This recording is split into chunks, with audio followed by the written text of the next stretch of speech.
وَلْتَكُنْ مِنْكُمْ أُمَّةٌ يَدْعُونَ إِلَى الْخَيْرِ وَيَأْمُرُونَ بِالْمَعْرُوفِ وَيَنْهَوْنَ عَنِ الْمُنكَرِ وَأُولَئِكَ هُمُ الْمُفْلِحُونَ.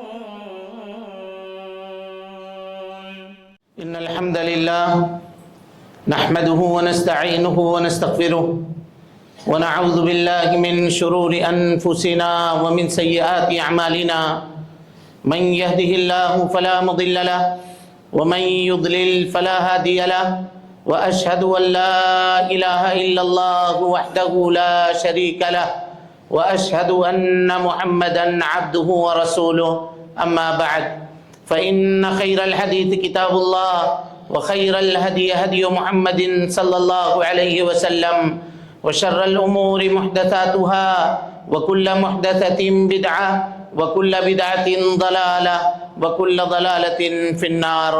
فقد قال الله تبارك وتعالى في محكم تنزيله بعد أعوذ بالله السميع العليم من الشيطان الرجيم بسم الله الرحمن الرحيم وَلَقَدْ خَلَقْنَا الْإِنسَانَ وَنَعْلَمُ مَا تُوَسْوِسُ بِهِ نَفْسُهُ وَنَحْنُ أَقْرَبُ إِلَيْهِ مِنْ حَبْلِ الْوَرِيدِ إِذْ يَتَلَقَّى الْمُتَلَقِّيَانِ عَنِ الْيَمِينِ وَعَنِ الشِّمَالِ قَعِيدٌ مَا يَلْفِظُ مِنْ قَوْلٍ إِلَّا لَدَيْهِ رَقِيبٌ عَتِيدٌ وَجَاءَتْ سَكْرَةُ الْمَوْتِ بِالْحَقِّ ذَلِكَ مَا كُنْتَ مِنْهُ تَحِيدُ وَنُفِخَ فِي الصُّورِ ذَلِكَ يَوْمُ الْوَعِيدِ وَجَاءَتْ كُلُّ نَفْسٍ مَعَهَا سَائِقٌ وَشَهِيدٌ لقد كنت في غفلة من هذا فكشفنا عنك غطاءك فبصرك اليوم حديد وقال قرينه هذا ما لدي عتيد ألقيا في جهنم كل كفار عنيد مناع للخير معتد مريب الذي جعل مع الله إلها آخر فألقياه في العذاب الشديد قال قرينه ربنا ما أطغيته ولكن كان في ضلال بعيد قال لا تختصموا لدي وقد قدمت إليكم بالوعيد ما يبدل القول لدي وما أنا بظلام للعبيد. وقال الله تبارك وتعالى في مقام آخر ومن الناس من يقول ربنا آتنا في الدنيا وما له في الآخرة من خلاق ومنهم من يقول ربنا آتنا في الدنيا حسنة وفي الآخرة حسنة وقنا عذاب النار. محترم حاضرین، دوستوں، بزرگوں اور ساتھیوں، پردہ نشین اسلامی رشتے کی مائیں اور بہنیں، ہر قسم کی تعریف، حمد و ثنا، کبریائی، پاکیزگی اور بڑائی تمام مخلوقات کی بندگی کا اکیلا مستحق اللہ رب العالمین کے لیے لائق و سزاوار ہے. وہی پروردگار عالم ہے، اسی نے ہمیں، آپ کو اور ساری کائنات کو تخلیق بخشی ہے. اللہ رب العالمین کی بادشاہت سے دنیا کا کوئی کونا بھی الگ نہیں. اللہ رب العالمین اکیلا ہے اور تنہا ساری دنیا کی نگرانی ہر آن، ہر لمحہ اور ہر گھڑی فرما رہا ہے. اس کا احسان عظیم ہے کہ اس نے ہمیں اور آپ کو مسلمان بنایا، اسلام جیسی عظیم دولت سے مالا مال فرمایا. اللہ رب العالمین نے اپنے پیغام کو، اپنی تعلیم کو ساری انسانیت کے لیے عام فرمایا ہے اور اس کام کو پائے تکمیل تک پہنچانے کے لیے ہر دور میں انبیاء کرام کو دنیا کے اندر بھیجنے کا سلسلہ بھی جاری فرمایا تھا. آخری نبی آخری پیغام لے کر، آخری قانون اور آخری شریعت لے کر اس دنیا کے اندر تشریف لائے اور اس آخری نبی نے جس طرح سے اللہ رب العالمین کے دیے ہوئے آخری پیغام کو پایا تھا، ہو بہو ویسا ہی بغیر کسی کمی اور بیشی کے انسانیت کے سامنے پیش فرما دیا. اور اس سے بھی آگے بڑھ کر کے آپ صلی اللہ علیہ وسلم نے اپنی نبوت کی 23 سالہ زندگی میں رات اور دن کی گھڑیوں کے اندر اللہ رب العالمین کے دیے ہوئے آخری پیغام کو عملی طور پر برت کر سارے جہان والوں کے لیے قیامت تک کے لیے بطور نمونہ چھوڑ دیا. درود و سلام ہو اشرف المخلوقات میں سب سے افضل، قیامت کے دن کے سردار، جناب محمد رسول اللہ صلی اللہ علیہ وسلم پر۔ اللہم صلی علی محمد وعلی آل محمد کما صلیت علی ابراہیم وعلی آل ابراہیم انک حمید مجید۔ اللہم بارک علی محمد وعلی آل محمد کما بارکت علی ابراہیم وعلی آل ابراہیم انک حمید مجید۔ حاضرین گرامی، دوستو، بزرگوں اور ساتھیوں، خطبہ مسنونہ کے بعد قرآن مجید سورۃ البقرہ کی 2 آیتیں ہم نے آپ کے سامنے تلاوت کی ہے۔ پہلی آیت میں اللہ تعالیٰ فرماتا ہے وَمِنَ النَّاسِ مَن يَقُولُ رَبَّنَا آتِنَا فِي الدُّنْيَا۔ دنیا میں کچھ لوگ ایسے ہیں جو یہ کہتے ہیں کہ اللہ ہمیں دنیا میں دے، جو کچھ دینا ہے دنیا ہی میں دے دے۔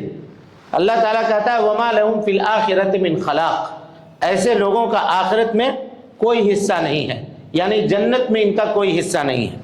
اس کے مقابلے میں ایک دوسرے گروہ کا اللہ نے تذکرہ کیا، کہا وَمِنَ النَّاسِ مَن يَقُولُ، لوگوں میں کچھ لوگ ایسے ہیں جو کہتے ہیں ربنا آتنا فی الدنیا حسنہ، اے اللہ رب العالمین اس دنیا کی بھلائی بھی ہمیں عطا کر دے، وفی الآخرۃ حسنہ، اور آخرت کی بھلائی بھی ہمیں عطا کر دے، وقنا عذاب النار، اور اے اللہ رب العالمین ہمیں تو جہنم سے بچا لے۔ اللہ کہتا ہے اولئک لہم نصیب مما کسبوا، یہ وہ لوگ ہیں جن کا بدلہ اللہ رب العالمین، ان کے عملوں کا بدلہ، ان کے کمائی کا بدلہ اللہ رب العالمین ان کو دے گا، اور ان کو اللہ تعالیٰ ان کو نوازے گا قیامت کے دن۔ میرے بھائیوں، مال کے تعلق سے اور دنیا حاصل کرنے اور دنیا کمانے کے تعلق سے لوگ افراط اور تفریط کے شکار ہیں۔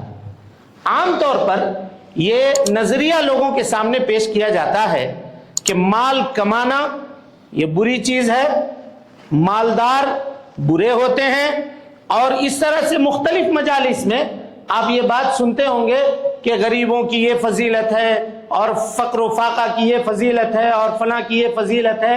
ایک پہلو کے اوپر لوگ گفتگو کرتے ہیں اور دوسرے پہلو کو یکسر نظر انداز کر دیتے، بلکہ یوں سمجھ میں آتا ہے کہ اگر آدمی کو تقوی، پرہیزگار اور دیندار بننا ہے تو اسے چاہیے کہ وہ دنیا سے بالکل کٹ جائے۔ مال ہے اس کے پاس، کہاں متقی نہیں ہو سکتا، مال ہے تو پرہیزگاری نہیں ہو سکتی۔ مال کے لیے ضروری ہے، لوگ یہ سمجھتے ہیں کہ تقوی اور متقی اور پرہیزگار ہونے کے لیے ضروری ہے کہ وہ دنیا تیاگ دے، دنیا میں اس کا کوئی حصہ نہ رہے۔ جیسے لوگ سادھو سنت بنتے ہیں، کہتے ہیں کہ راج کریہ وبھاگ میں ہمارا نام تم کو نہیں ملے گا، ایک بالشت زمین میرے نام کی نہیں ہے۔ یہ فضیلت کی بات ہے ان کے یہاں، ہمارے یہاں یہ فضیلت کی بات نہیں ہے۔ اللہ کے نبی صلی اللہ علیہ وسلم نے فقر کو اچھا نہیں سمجھا، غریبی کو بہتر آپ صلی اللہ علیہ وسلم نے کبھی نہیں سمجھا ہے۔ اگر غریبی بہتر ہوتی تو اللہ کے نبی صلی اللہ علیہ وسلم کیا یہ دعا کرتے؟ آپ نے دعا کی ہے، کیا دعا کی ہے دیکھیے، اللہم انی اعوذ بک من الکفر واعوذ بک من الفقر، اے اللہ رب العالمین میں کفر سے تیری پناہ چاہتا ہوں، اور اے اللہ میں فقر سے تیری پناہ چاہتا ہوں۔ حافظ ابن حجر الاسقلانی رحمۃ اللہ علیہ کہتے ہیں کہ اس دعا کے جامعیت کے اوپر غور کرو، ایک طرف کفر کا ذکر کیا، دوسرے طرف فقر کا ذکر کیا۔ فقر اور کفر میں، فقر و فاقہ میں اور کفر میں مناسبت کیا ہے؟ کہا مناسبت یہ ہے کہ فقیری کبھی کبھی آدمی کو کفر کے اوپر بھی آمادہ کر دیتی ہے، کفر کے اوپر بھی آمادہ کر دیتی ہے۔ اب کہتے ہیں نا بازار میں ہر چیز فروخت ہوتی ہے، آدمی جب مجبور ہوتا ہے تو اپنی مجبوری میں ایمان بھی بیچتا ہے، اپنا عقیدہ بھی بیچتا ہے۔ اسی لیے اللہ کے نبی جناب محمد رسول اللہ صلی اللہ علیہ وسلم یہ دعا کرتے تھے کہ اے اللہ مجھ کو کفر سے بچا دے، اور اے اللہ رب العالمین مجھ کو جو ہے فقر سے بھی محفوظ کر۔ اسی طرح سے ایک بڑی جامع دعا ہے اللہ کے نبی صلی اللہ علیہ وسلم کی، جو آپ صلی اللہ علیہ وسلم کیا کرتے تھے، اللہم انی اسألک الہدی، اے اللہ میں تجھ سے ہدایت کا سوال کرتا ہوں، والتقی، اے اللہ تقوی کا سوال کرتا ہوں، والغنا، اے اللہ رب العالمین میں تجھ سے مالداری کا سوال کرتا ہوں، والعفاف، اور اے اللہ رب العالمین میں تجھ سے پاک دامنی کا سوال کرتا ہوں۔ پاک دامنی کے کئی معنی ہیں، ایک معنی یہ بھی ہے کہ اے اللہ دوسروں کے سامنے ہاتھ پھیلانے سے اے اللہ تو مجھے بچا لے، دوسروں کے مال کو لالچ کی طرح دیکھنے سے اللہ بچا لے، مجھے اتنی مال عطا کر دے کہ میں کسی کے مال کی طرف لالچ کی نگاہ سے دیکھنے کی مجھ کو ضرورت نہ پڑے، بلکہ مجھے اتنا مال دے دے کہ میری ضرورت اپنے مال سے پوری ہو جائے۔ ہاں ٹھیک ہے، مالداری کے فتنے ہیں تو کیا فقیری کے فتنے نہیں ہیں؟ دونوں کے فتنے ہیں۔ اسی لیے پیارے مصطفیٰ صلی اللہ علیہ وسلم جب نماز میں ہوتے، تشہد میں آپ دعا کیا کرتے تھے، کہتے تھے اللہم انی اعوذ بک من شر الغنا، اے اللہ رب العالمین میں مالداری کے فتنے کے شر سے تیری پناہ چاہتا ہوں، اور اس کے بعد کہتے واعوذ بک من شر فتنۃ الفقر، اے اللہ رب العالمین میں فقیری کے فتنے کے شر سے تیری پناہ چاہتا ہوں، پناہ مانگا کرتے تھے۔ مالداری میرے بھائیوں یہ نہایت ضروری چیز ہے، اور انسان کو چاہیے کہ وہ مال کمائے، مال حاصل کرے۔ شریعت مال کے خواہش کو ختم کرنے کا حکم نہیں دیتی، بلکہ مال کے خواہش کو کنٹرول کرنے کا حکم دیتی ہے۔ اس راستے سے مال حاصل کیا جائے جس راستے سے اللہ اور اس کے رسول نے حاصل کرنے کی ترغیب دی ہے، اس راستے کو اختیار نہ کیا جائے جو شریعت کے اندر حرام ہے، اس راستے کو نہ چنا جائے جو شریعت کے اندر ناجائز ہے۔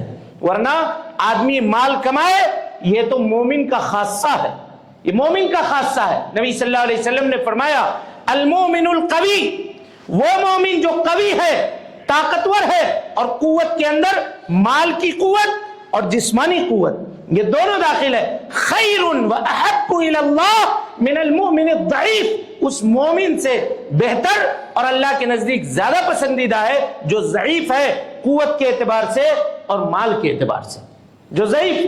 لہذا اس سے یہ پتا چلا کہ انسان کو چاہیے کہ وہ مالدار بننے کی کوشش کرے، مال کو کمانے کی، مال کو حاصل کرنے کی کوشش کرے۔ اسی طریقے سے اللہ کے نبی جناب محمد رسول اللہ صلی اللہ علیہ وسلم صحابہ کرام رضوان اللہ علیہ مجمعین کو دعا دیا کرتے تھے مالداری کی۔ حضرت انس کی والدہ آئیں ام سلیم، حضرت انس رضی اللہ تعالیٰ عنہ کو لے کر کے کہا یا رسول اللہ خادمک انس، یہ آپ کا یہ میرا بیٹا آپ کا خادم ہے، اس کو رکھ لیجئے اپنے پاس۔ نبی صلی اللہ علیہ وسلم نے دعا کے لیے ہاتھ اٹھا دی، اللہم اکثر مالہ وولدہ، اے اللہ رب العالمین اس کے مال میں اضافہ فرما دے، اے اللہ رب العالمین اس کے آل و اولاد میں اضافہ فرما دے۔ اللہ اکبر۔ اگر مالداری بری چیز ہوتی تو حضرت انس کے لیے آپ دعا کرتے؟ آج ایک کانسیپٹ لوگوں نے بنا کر کے پیش کر دیا، مالدار ہونا بری چیز ہے، مالدار اگر آدمی ہو، یہ کانسیپٹ اسلامی نہیں ہے۔ آپ اس بات کو سمجھیے، بائبل کا چیپٹر ہے جس میں لکھا گیا ہے کہ مالدار آدمی کا جنت جانا اسی طرح سے ناممکن ہے جس طرح سے سوئی کے ناکے سے اونٹ کا گزر جانا، یعنی جس طرح سوئی میں جہاں دھاگا پرویا جاتا ہے وہاں اونٹ گزر کے ادھر سے ادھر نہیں جا سکتا، بالکل مالداروں کے لیے ویسے ہی جنت جانا ناممکن ہے۔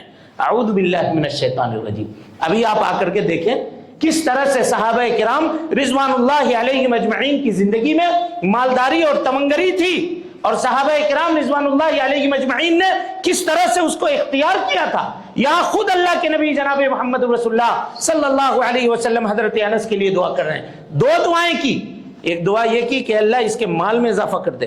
حضرت انس کا محل تھا، خود کا محل تھا، امپائر بنایا تھا انہوں نے، وہاں رہتے تھے، وہاں عید کی نماز ہوا کرتی تھی، اکیلے ایک یہاں رہا کرتے تھے، امپائر تھا، کا اکیلا محل تھا اس کا، ان کا صحابی رسول کا جہاں وہ رہتے تھے، اور کہا وہ اکثر ولدہ، اے اللہ اس کے اولاد میں اضافہ کر دے۔ کہا 100 نرینہ اولاد کو، کہا بیٹوں کو میں نے اپنی زندگی میں دفن کیا ہے۔ حضرت انس کہتے ہیں 100 بچے تو میرے زندگی میں وفات پا چکے ہیں۔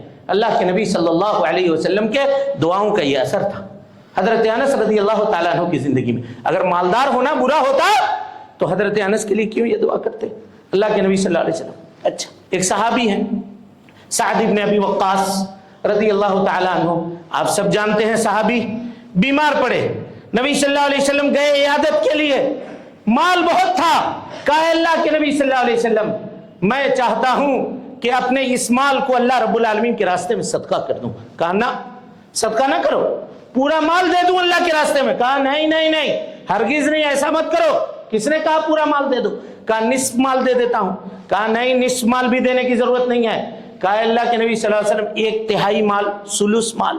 کہا چلو سلس دے دو 1/3، یعنی 3 کروڑ ہے اگر تمہارے پاس تو 1 کروڑ دے دو اللہ کے راستے میں. لیکن کہا والثلث کثیر، یہ 1/3 مال دینا بھی بہت زیادہ ہے. اور اس کے بعد نبی صلی اللہ علیہ وسلم نے قاعدہ بیان کیا، کہا انک ان تذر ورثتک اغنیاء، سنو تو اپنے بعد اپنے بال بچے کو مالدار چھوڑ، یہ تمہارے لیے بہتر ہے ان تذرہم عالۃ، کہ تو ان کو فقیر بنا کر کے چھوڑ دے، یتکففون الناس، کہ لوگوں کے سامنے وہ ہاتھ پھیلاتے پھرے. مالدار بنا کر کے چھوڑو، اللہ نے مال دیا ہے، کیوں اس کو خرچ کر رہے ہو، کیوں اتنا لٹا رہے ہو مال کو؟ حفاظت کرو، بال بچوں کے لیے بچا کر کے بھی رکھو، اس میں کوئی حرج کی بات نہیں ہے. اپنے بعد اپنے بال بچوں کے لیے مال چھوڑو، جائز طریقے سے اور صحیح طریقے سے مال رکھنا یا چھوڑنا یہ کوئی غلط بات اور غلط معاملہ نہیں ہے. اللہ کے نبی جناب محمد رسول اللہ صلی اللہ علیہ وسلم کے بارے میں ہم لوگوں نے جو کچھ سنا ہے یا جو کچھ آج تک بیان کیا جاتا ہے وہ صرف یہ 2 مہینہ چولہا نہیں جلا کرتا تھا، یہ ہم لوگوں نے سنا ہے. یا یہ بھی سنا ہے کہ آپ بہت قسم پرسی کی زندگی گزارا کرتے تھے. ہاں کچھ زندگی ہجرت کے موقع سے جو زندگی ہوئی اس وقت نبی صلی اللہ علیہ وسلم کی زندگی بھی ویسی تھی، صحابہ کرام کی زندگی بھی ویسی تھی، لٹے پھٹے تھے صحابہ کرام. لیکن مکے میں آپ مالدار تھے، آپ خود کماتے تھے، تجارت کرتے تھے، آپ کی اہلیہ مالدار تھی. ام المومنین حضرت خدیجہ الکبریٰ رضی اللہ تعالی عنہا کے پاس کتنا مال تھا؟ مال تھا یا نہیں تھا؟ اور خود آپ صلی اللہ علیہ وسلم بزنس کیا کرتے تھے، اسی بزنس کی وجہ سے، اسی تجارت کی وجہ سے تو ام المومنین سے نکاح ہوا تھا. آپ صلی اللہ علیہ وسلم کمایا کرتے تھے مکے کے اندر. ہاں ٹھیک ہے کچھ پریشانی ہوئی مدینے میں، لیکن آپ خندق کے بعد کے معاملات اٹھا کر کے دیکھیں. جب خیبر فتح ہوا اور مال غنیمت کا 5واں حصہ اللہ کے نبی صلی اللہ علیہ وسلم کے پاس آنے لگا تو 9 بیویاں آپ کی تھیں، سال بھر کا خرچہ سال کے شروع میں آپ کھجور کی شکل میں تمام بیویوں کے گھر پہ جا دیا کرتے تھے. یا آپ صلی اللہ علیہ وسلم یہ الگ بات ہے کہ آپ نے جمایا نہیں، رکھا نہیں. توکل کا یہ معاملہ تھا کہ جو مال جیب میں آتا تھا اس کو اللہ کے راستے میں خرچ کر دیا کرتے تھے. اور یہی خصلت آپ کے ازواج مطہرات کو بھی ملا، وہ بھی توکل کے راستے میں اس قدر آگے تھی، اللہ اکبر، کہ کچھ جمع کر نہیں رکھتی تھی. آج مال آیا اللہ کے راستے میں خرچ کر دیا، غریبوں میں، مسکینوں میں، یتیموں میں، فقیروں میں دے دیا. لیکن ایسا نہیں تھا کہ آپ صلی اللہ علیہ وسلم 9 بیویوں کو رکھنا معمولی بات، آپ سمجھ رہے ہیں، ان کی ضرورتوں کو پوری کرنا کوئی دوسرا کر دیا کرتا تھا کیا؟ آپ کے گھر کے خرچے اور اخراجات کوئی دوسرا اٹھا دیا کرتا تھا؟ یہ آپ کا مال تھا. غزوہ خیبر کے بعد جو مال فدق آپ کو ملا، فدق کا باغ، یہ $1 ملین کا مال تھا جو اللہ کے نبی جناب محمد رسول اللہ صلی اللہ علیہ وسلم کو اس وقت حاصل ہوا تھا. مال فے اور اسی طرح سے غنیمت کے مال کا جو 5واں حصہ آتا تھا وہ 5واں حصہ اللہ کے نبی صلی اللہ علیہ وسلم کو جایا کرتا تھا، جو آپ فقراء میں، مساکین میں اور اپنی ضرورت کے چیزوں کے اندر آپ صلی اللہ علیہ وسلم خرچ کیا کرتے تھے. یہ ساری چیزیں نبی صلی اللہ علیہ وسلم، اور خود اللہ نے قرآن میں کہا ہے، یہ ہماری اور آپ کی بات نہیں ہے، قرآن کی بات ہے، وَوَجَدَكَ عَائِلًا فَأَغْنَى. اے اللہ کے نبی صلی اللہ علیہ وسلم، اللہ نے آپ کو کثرت عیال والا پایا، اللہ نے آپ کو فقیر پایا، فَأَغْنَى، اللہ رب العالمین نے آپ کو مالدار کر دیا، اللہ نے آپ کو مالداری عطا کر دی، اور اللہ رب العالمین نے آپ کو مال سے نواز دیا. یہ قرآن مجید کی آیت ہے.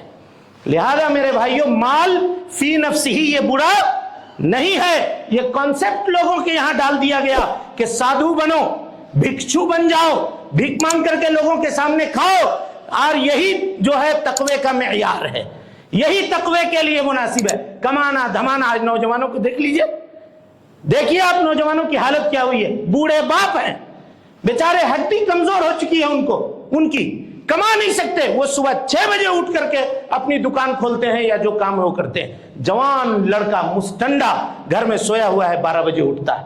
حرام ہے، حرام ہے، قسم اللہ کی حرام ہے. اور گنہگار ہے وہ اولاد، گنہگار ہے جو بڑھاپے میں اپنے باپ کو دیکھتا ہے کہ وہ کما رہے ہیں اور خود مستنڈا ہو کر کے گھر میں 2 بجے تک سویا ہوا ہے، اور باپ کے ہوٹل میں کھا رہا ہے اور اسی کے جیب سے وہ پل رہا ہے. اسے چاہیے تھا کہ وہ محنت کرے، اسے چاہیے تھا کہ وہ مزدوری کرے. زندگی بھر باپ نے کمایا کھٹایا ہے، اس کو کہہ دیتے کہ آئیے آپ گھر میں بیٹھیے، آپ کا بیٹا ابھی جوان ہو چکا ہے، ہم محنت کریں گے، تو ہم کو پب جی کھیلنے سے، ہم کو یوٹیوب پہ یہ دیکھنے سے اور اس میں یہ ٹیم بنانے سے اور یہ بلاگ بنانے سے ہم کو فرصت نہیں ہے۔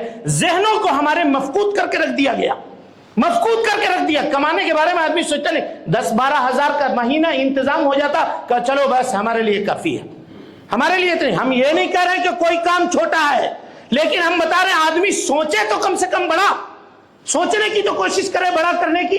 اللہ اکبر۔ حضرت عبد الرحمن ابن عوف رضی اللہ تعالی عنہ، سب کو معلوم ہے، ہجرت کر کے مدینہ آئے۔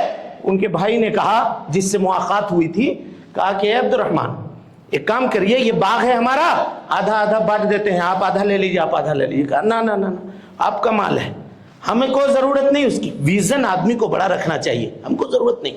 کہ پھر دلنی علی سوق المدینہ، مدینہ کے باغ، مدینہ کے بازار دکھاؤ نا ہمیں، دکھاؤ بازار۔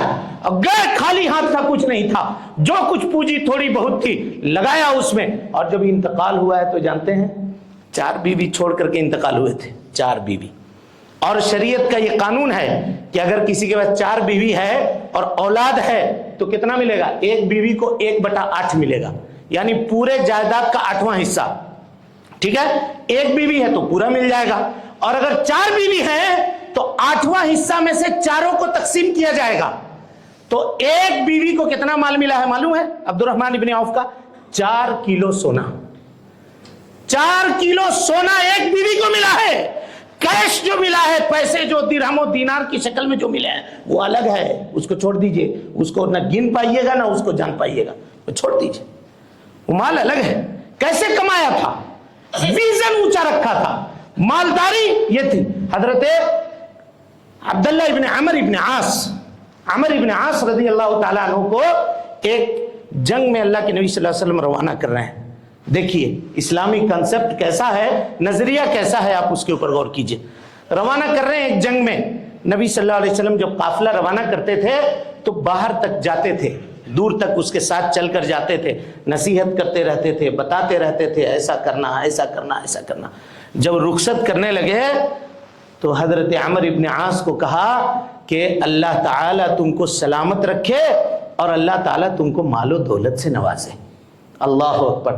عمر ابن عاص رضی اللہ تعالیٰ عنہ نے کہا، اے اللہ کے نبی صلی اللہ علیہ وسلم، میں مال کے لیے اسلام تھوڑی قبول کیا ہوں، جنت کے لیے اسلام قبول کیا ہوں، آپ مال کے بارے میں کہہ رہے ہیں، ہم کو جنگ میں بھیج رہے ہیں، کہہ رہے ہیں اللہ تعالیٰ تم کو غنیمت عطا کر دے۔ اللہ اکبر۔ نبی صلی اللہ علیہ وسلم نے کہا، نعم المال الصالح، نعم الرجل الصالح، تم بہترین آدمی ہو، تمہارا مال بھی بہترین ہوگا۔ یہ کہنا چاہ رہے تھے اللہ کے نبی صلی اللہ علیہ وسلم کہ کیپٹل کے اوپر چاہیے، مال کے اوپر چاہیے، اسٹاک کے اوپر چاہیے، نیک لوگوں کا قبضہ ہو، صالح لوگوں کا قبضہ ہو، اچھے لوگوں کا قبضہ ہو۔ مسلمانوں کو یہ کوشش کرنی چاہیے کہ جو بڑی تجارتیں ہیں، جو بڑے کاروبار ہیں، جو آمدنی کے بڑے ذرائع ہیں، وہ اس پہ ہمارا قبضہ ہو۔ اور خاص کر کے اس ڈیموکریسی میں جس کے پاس مال ہے، حکومت اس کی، یہ نیتا ہوتا یہ سب تو اعلی کار ہوتے ہیں، حکومت دراصل چلاتا کون ہے؟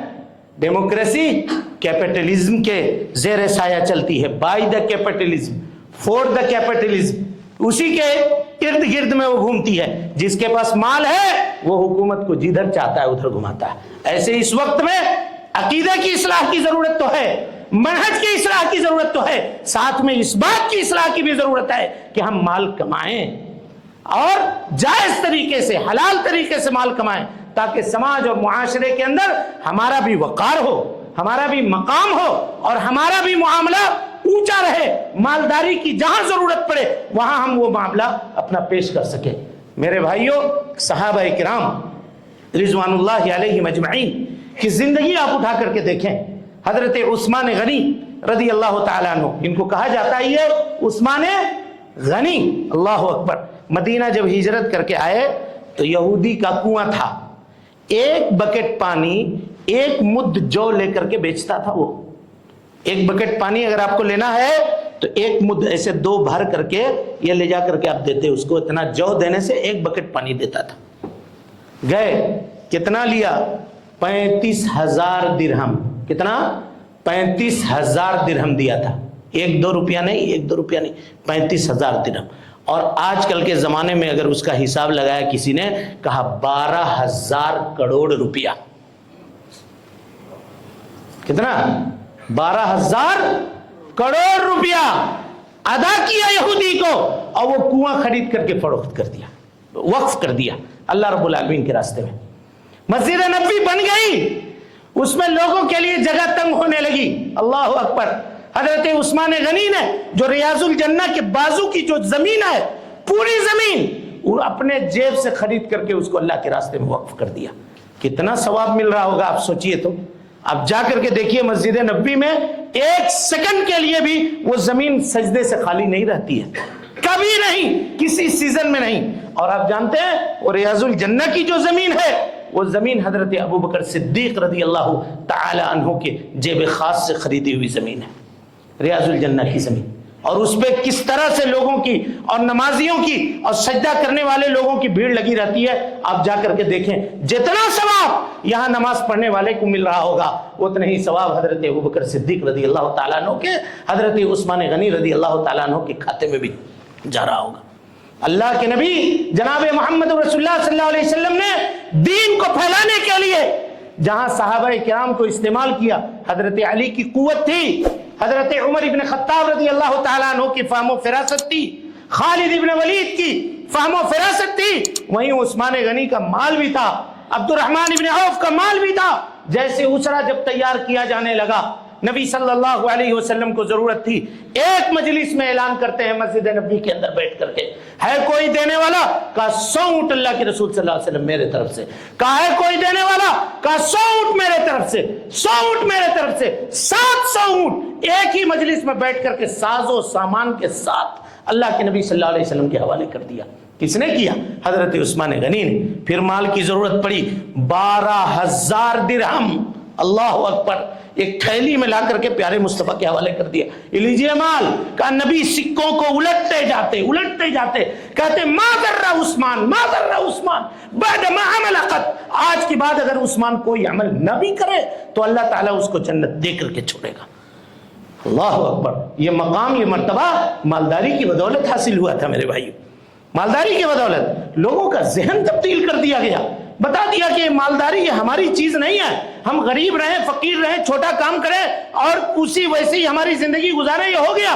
نوجوانوں کو یہ کہہ کے برباد کر کے چھوڑ دیا گیا. پیسہ کمانے کا جی نہیں چاہتا، کچھ اچھا کرنے کا، کچھ بڑا کرنے کا جی نہیں چاہتا. میرے بھائیو یہ دین نہیں ہے، اسلام نہیں ہے. اسلام کی تعلیمات یہ ہے کہ آپ کمائیے، جائز طریقے سے کمائیے، جتنا چاہتے ہیں اتنا کمائیے. کیوں؟ اگر نہ کمائیں گے تو نہ ہم دین کی خدمت کر سکتے ہیں، نہ ہم دنیا کی خدمت کر سکتے ہیں، نہ زندگی ہماری صحیح ہو سکتی ہے، نہ آخرت ہماری صحیح ہو سکتی ہے. ایک حدیث قدسی ہے، وہ پڑھ کر کے اور اس کی تشریح کر کے ہم بات کو ختم کر دیں گے. حدیث قدسی دیکھیے، اللہ تعالیٰ کہتا ہے انما انزل المال. حدیث قدسی صحیح روایت ہے، انما انزل المال لإقامت الصلاة و ایتاء الزکاة. اللہ کہہ رہا ہم نے مال کو نازل کیا ہے تاکہ نماز قائم کی جائے اور زکوٰۃ دی جائے. اب سوچ رہے ہوں گے آپ کہ نماز کا مال سے کیا تعلق ہے؟ زکوٰۃ دی جائے تو بات سمجھ میں آتی ہے کہ آدمی اگر مالدار ہوگا تو کیا کرے گا؟ زکوٰۃ دے گا، ہے کہ نہیں؟ لیکن اقام الصلاۃ کا کیا معاملہ ہے؟ مال سے کیا تعلق ہے اس کا نماز پڑھنے کا؟ تو یہ جو اتنا بڑا اسٹرکچر آپ دیکھ رہے ہیں، یہ بغیر پیسے کے ممکن تھا؟ بولیے. یہ زمین اگر خریدی نہ جاتی اور اس زمین کو ہمارے جو پرانے احباب تھے، ہمارے جو اسلاف تھے، اللہ ان کے غریق رحمت کرے، ان کے قبروں کو نور سے بھر دے، جن لوگوں نے اس معاملے کو سوچا، اگر نہ سوچتے تو آج اتنی بڑی جماعت کی یہ تعداد بیٹھ کر کے یہاں نماز پڑھ رہی ہوتی. ہاں، یہ جو اے سی میں اور پنکھوں کے ہواؤں کے نیچے سکون اور اطمینان سے ہم بیٹھے ہوئے ہیں، جس میں رواں تک نہیں کھڑا ہو رہا ہے، اللہ اکبر، یہ سہولت ہمیں حاصل ہوتی بغیر مال کے؟ ہاں، کیا یہ پورا نظام بغیر مال کا چل رہا ہے؟ کیا بجلی کے بل مال سے ادا نہیں ہوتا؟ کیا پانی کا بل مال سے ادا نہیں ہوتا؟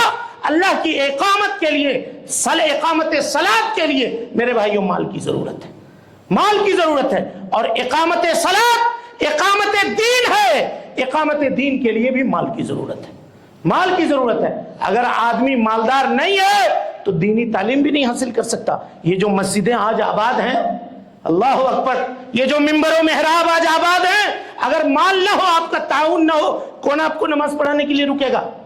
کون یہاں خطبہ دینے کے لیے جمعہ کھڑا ہوگا؟ کون کھڑا ہوگا؟ اگر آپ مال دیتے ہیں تب تو یہ معاملہ ہے بھائی، تب تو یہ معاملہ ہے، ورنہ کون اپنا وقت دے گا؟ دینے والے دیں گے، لیکن یہ پابندی ہو سکے گی کیا؟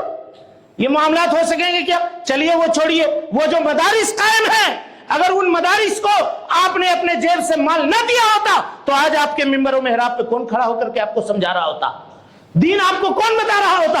حفاظ کرام کہاں سے نکلتے؟ قرآن مجید کی چھپائی کہاں سے ہوتی؟ حدیثوں کی چھپائی کہاں سے ہوتی؟ دین کی ترویج و اشاعت کہاں سے ہوتی؟ لوگوں نے مالداروں کو برا بنا کر کے رکھ دیا ہے، اسی سے چندہ لیتے بھی ہیں، اسی کی برائی بھی کرتے ہیں، اسی کے بارے میں برا بھلا بھی کہتے ہیں، اسی کو غلط تصور، غلط ثابت کرنے کی کوشش بھی کیا کرتے ہیں. یہ کیسا ظلم ہے؟ کیسا کس طرح کا معاملہ ہے؟ میرے بھائیوں، مالداروں کا احسان شروع سے آج تک رہا ہے کہ اللہ رب العالمین کے راستے میں وہ مال کو لٹاتے ہیں. اور ہم یہ نہیں کہہ رہے ہیں کہ 1 لاکھ روپیہ دینے والا 1 کروڑ دینے والا ہی مالدار ہے. جس کو اللہ نے 10 روپے کی توفیق دی ہے اور وہ دیتا ہے قسم اللہ کی، اس کا مال اللہ کے نزدیک مقبول ہو جائے تو اس کے بخشش کے لیے، اس کے مغفرت کے لیے وہی مال کافی ہے، وہی مال کافی ہے. یہ کوئی ضروری نہیں ہے کہ ہر آدمی کروڑ پتی اور لکھ پتی بنے. ہم جتنی کوشش کر رہے ہیں، اللہ ہم کو جتنا مال دے رہا ہے یہی ہماری مقدر کی چیز ہے. ہم اس کے لیے کوشش کریں گے اور وہ مال ہمارے پاس آئے گا. لیکن ہاتھ میں ہاتھ دھر کر بیٹھ جائیں اور اپنی قسمت کے اوپر بھروسہ کر لیں تو میرے بھائیوں، یہ اللہ سے حسن ظن نہیں ہے، یہ اللہ رب العالمین سے سوء ظن ہے. لہذا مال کو کبھی بھی برا مت سمجھیے. ہاں، فتنے ہیں مال کے، ہم ایک اور خطبہ جمعہ لیں گے جہاں مال کے فتنوں کے تعلق سے آپ کے سامنے بیان کریں گے. یہ مال کے فضائل تھے جس کو عام طور پہ کبھی بیان نہیں کیا جاتا. ہم لوگوں کو یہ کہا جاتا ہے کہ دیکھو، غریب رہو، بھوکے رہو، پیاسے رہو، سب کچھ. ایک صحابی نکلے راستے میں، بہت موٹے تازے تمنگر، جس کو آپ کہیے باڈی بلڈر اگر کہنا صحیح ہو تو، نکلے. صحابہ کرام نے تعجب سے دیکھا، ماشاءاللہ کیا طاقتور آدمی ہے. لو خرج فی سبیل اللہ، اگر اللہ کے راستے میں نکل جاتے تو کتنا اچھا ہوتا. میدان میں چلے جاتے تو کشتوں کے پشتے لگا دیتے. کتنی اچھی طاقت اللہ نے عطا کی ہے. پیارے مصطفیٰ صلی اللہ علیہ وسلم نے کہا، لو خرج یسعى لأبوین کبیرین شیخین فہو فی سبیل اللہ. تم کیوں ایسا کہتے ہو؟ اگر وہ اپنے گھر سے نکلا ہے اس لیے کہ گھر میں بوڑھے ماں باپ کو کما کر کے لے جا کر ان کے منہ میں لقمہ ڈالے گا، وہ اللہ کے راستے میں ہے، وہ جہاد کرنے والا ہے. اللہ اکبر. کہا لو خرج یسعى لأطفال صغیرین، اپنے چھوٹے چھوٹے بچوں کے کمانے کے لیے، ان کے روزی کو حاصل کرنے کے لیے نکلا ہے تاکہ حلال لقمہ بنا کر کے بال بچوں کے منہ میں ڈالے گا، فہو فی سبیل اللہ، وہ اللہ رب العالمین کے راستے میں نکلا ہے، وہ مجاہد ہے. میرے بھائیوں، خوش ہو جائیے. تجارت اور کاروبار اگر صحیح طریقے کے اوپر آپ انجام دے رہے ہیں تو اللہ کے نبی صلی اللہ علیہ وسلم نے آپ کو مجاہد کہا ہے. ایک آدمی کے پاس 4 دینار ہے، 4 دینار ہے ایک آدمی کے پاس. کہا دینار انفقتہ فی سبیل اللہ، اس کو جہاد میں دیا.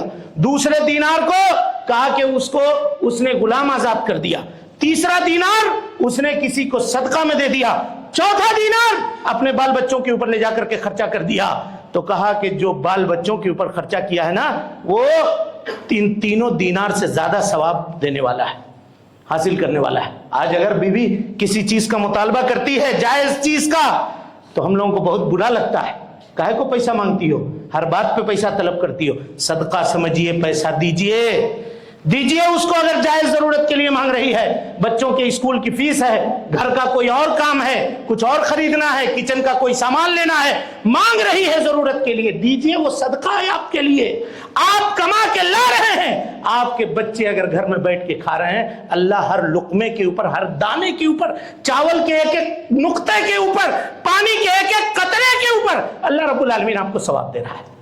اللہ اکبر. یہ وہ دین ہے جس دین کے ہم ماننے والے ہیں. ہم لوگوں نے اس کی اصلیت کو، اس کی اہمیت کو سمجھا نہیں ہے. کہا کہ وہ لقمہ جو تم بنا کر کے اپنے بیوی کے منہ میں ڈالتے ہو، وہ تمہارے لیے صدقہ ہے. اللہ رب العالمین اس کے اوپر تمہیں اجر دے گا. تمہارے مال سے کھانے والے چرند، درند، پرند جو کچھ ہیں، ان کے کھانے پینے کے اوپر اللہ رب العالمین تم کو صدقہ کا ثواب دے گا.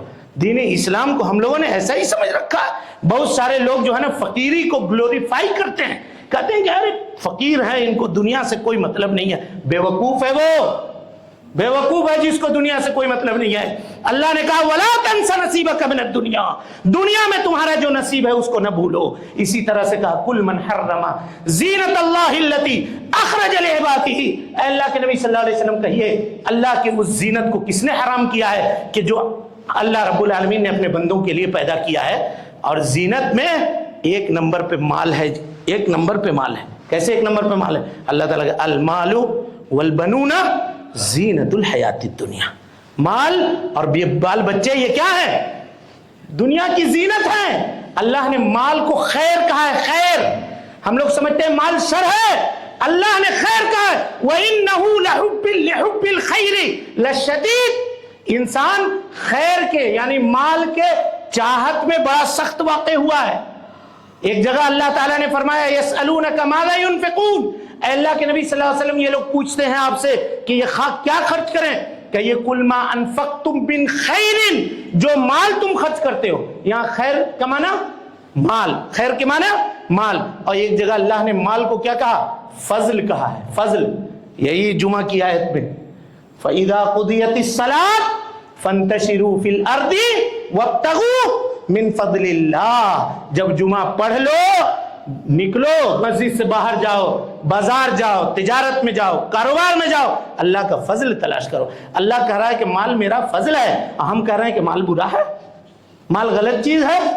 بتائیے، لوگوں کے دماغ کو واش کر دیا گیا، بدل دیا گیا. کہا کہ غریب رہو تم کو یہ کنسپٹ دے دیا گیا، تم کو یہ سمجھا دیا گیا. ایسا نہیں ہے. جو راستے اس کے لیے ہو سکتے ہیں اس کو خرچ کیجیے. اور اللہ کے راستے میں جو مال اللہ نے آپ کو دیا ہے، اگر اس کو اللہ رب العالمین کے راستے میں صرف کرتے ہیں، خرچ کرتے ہیں، تو اللہ تعالیٰ اس کے اندر اور اضافہ کرے گا اور بڑھا کر کے دے گا. اور دنیا میں یہ بدلہ اس کا ہوگا، اور آخرت میں وہ مال کا پورا بھرپور بدلہ آپ کو دیا جائے گا. ہم لوگوں کے یہاں یہ معاملات ہے، نظریات ہے، ایک مرتبہ دے دیا، خرچہ کر دیا. اب کیا ہے؟ حضرت عثمان غنی رضی اللہ تعالیٰ عنہ یہ سوچے ہوتے کہ اتنا تو 35,000 روپیہ دے کر کے کنواں خرید دیا ہے، پھر ہم ہی سے مانگتے ہیں. اتنا کر کے یہ کام کر دیا، پھر ہم ہی سے مانگتے ہیں. مسجد کی توسیع میں اتنا پیسہ اس وقت دے دیا، پھر ہم ہی سے مانگتے ہیں. جتنا موقع ملا خود کی قسمت اپنے آپ کو سوچنا چاہیے کہ اللہ نے چنا ہے کہ میرا پیسہ نیک کام میں لگ رہا ہے، نیک کام میں لگ رہا ہے. ورنہ کتنے لوگ ایسے ہیں جو پیسوں کی گٹھر رکھ کر کے دنیا سے چلے گئے، 1 روپیہ نہ خرچہ کیا اللہ کے راستے میں اور نہ اپنے جسم کے اوپر وہ فائدہ اٹھا سکے.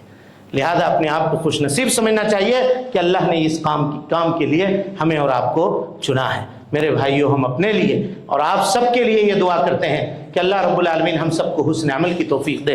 رب العالمین ہم سب کی اصلاح فرما دے. اے اللہ رب العالمین ہم سب کے نیکیوں کو قبول فرما لے. اے اللہ ہم سب کے سیئات سے درگزر فرما دے. اے اللہ رب العالمین جن لوگوں کے کام اٹکے ہوئے ہیں، اے اللہ ان کے کاموں کو تو مکمل فرما دے. اے اللہ رب العالمین ہم سب کے جائز ضرورتوں کو پوری فرما دے. اے اللہ رب العالمین جو لوگ بیمار ہیں انہیں تو شفائے کاملہ عاجلہ نصیب فرما دے. اے اللہ جو پریشان حال ہیں سب کی پریشانیوں کو دور فرما دے.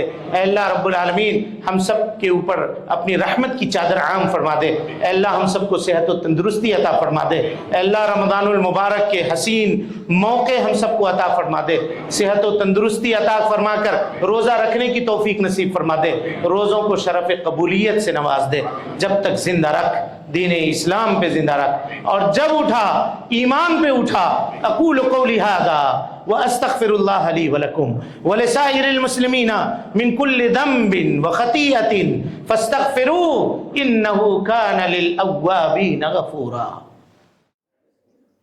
محترم سامعین و ناظرین، آپ تمام حضرات سے گزارش ہے کہ مرکزی جامع مسجد کے خطبات اور دروس کو اگر آپ سننا چاہتے ہیں تو اس چینل کو آپ لائک کریں، اس کو سبسکرائب کریں اور اس کو لوگوں تک پھیلانے کی کوشش کریں. اللہ رب العالمین ہم سب کی نیکیوں کو قبول کرے. وجزاکم اللہ خیرا.